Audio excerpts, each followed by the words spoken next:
Hello there and good morning. A keen young graduate applies for their dream job, goes to interview well prepared and performs well in the tests. So the candidate is offered the job, right? No, wrong. And why? Because that candidate was the wrong sex, the wrong orientation, the wrong colour, and lacked something that should not be a factor in such decision making.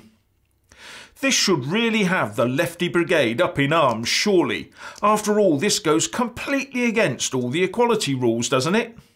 Well, wrong again. You see, the problem here is that firstly, the candidate is male. Secondly, the candidate is heterosexual. Thirdly, he is white. Fourthly, the candidate has an absence of disability.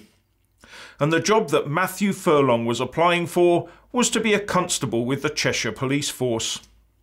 But Cheshire police have been on a diversity drive, so the Mail reports that Matthew was rejected for being a white, heterosexual male without disability. Normally that would be the end of it, especially as Mr. Furlong, who has a degree in particle physics, now has a job as an analyst for an energy company. But he decided to take Cheshire Police to court and won a discrimination case. Judge Grundy said that the interview system had an artificially low pass threshold where all candidates who got through were deemed equal, when some candidates were clearly better than others. And this, said the judge, was done so that candidates from minority groups could be selected ahead of those with better results. The force could end up paying damages. Now, Matthew Furlong was one of 34 white male non-disabled candidates who were rejected. This could be costly for Cheshire Police. Now, there may not be enough diversity within areas of public service, but trying to force it in this manner helps no one. When a member of the emergency services comes to my aid, I want the very best, not just the most diverse. And if you lower standards to force diversity, then by definition you do not get the best. And that will have a catastrophic effect in the future, as for example, the talent pool for promotion dries up. And if we're not recruiting the very best for these roles, then why would the most able of any ethnicity, white or otherwise, bother to apply? The only way to attract the best people is to set the bar high and offer candidates the prospect of a challenging but rewarding career choice.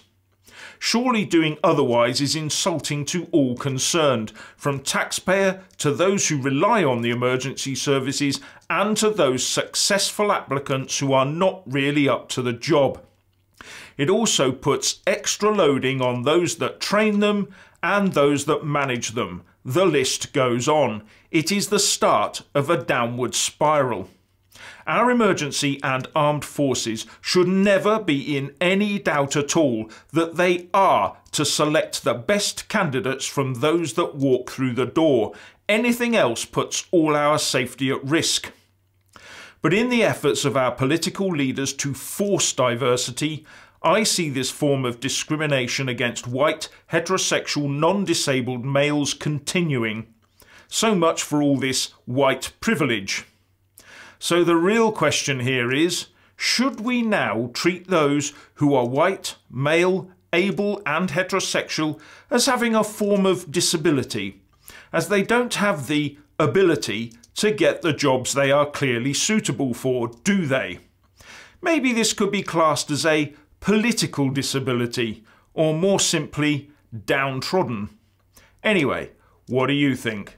Please leave a comment below and thank you for watching.